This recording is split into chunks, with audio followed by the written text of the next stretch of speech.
This video is brought to you by CENDANA, Malaysia's umbrella body for the cultural and creative economy, connecting creators, regulating bodies, private businesses, policymakers, and consumers, nurturing these entities individually while keeping a collective goal. For more information, do check out the links in the description below.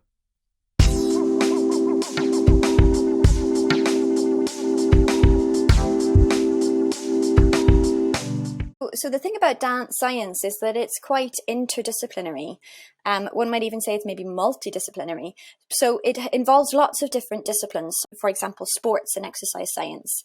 So physiology and nutrition is one pillar of dance science, and this is looking at the cardiorespiratory demands, the metabolic demands. So what demands are placed upon our energy systems when we dance, and how do we optimize the use of those energy systems through the right approach to our training, the right amount of balance of rest to support that training, and the right amount of fuel through nutrition and hydration also to support that training. So in a nutshell, that's sort of what physiology is, trying to support the sort of engines of the body, the muscles and the heart and the blood flow and the lungs to work as effectively as possible through our training, our sleep and our nutrient intake. Another pillar of dance science is biomechanics, and that's looking at the musculoskeletal system, the neuromusculoskeletal system, so bringing in the nerves, the muscles, and the skeleton, the joints and the bones, and using that knowledge to explore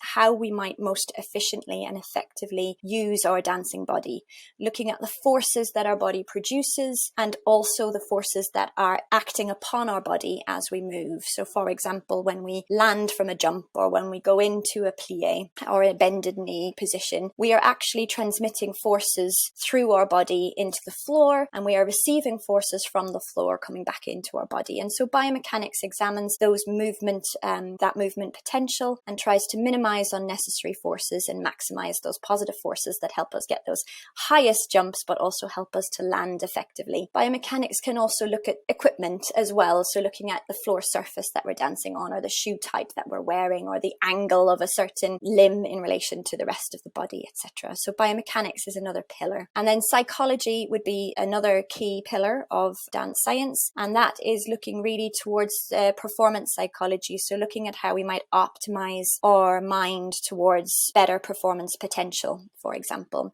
and how we might reduce the impact of negative psychological states. And then something that's, I think, very specific and unique to dance science that doesn't quite exist within sports and exercise science is the role of somatics and somatic practices and somatic education. And really that is something that honors and acknowledges and values the embodied knowledge that dancers bring. And there are also lots of different codified somatic practices. Some of the listeners may have heard of things like Feldenkrais technique or body-mind centering or Alexander technique. And these are all holistic mind-body movement-based practices that are about trying to enhance movement potential and movement efficiency with the body through doing. It's sort of an acknowledgement of the body as center rather than the theory as center. And that is something I think that's quite a unique pillar to dance science. And maybe just beyond the disciplines themselves, there's also the overarching aim of dance science, which is worth sharing with your listeners if they're not familiar with what dance science is. And so the overarching aims of dance science are really to optimize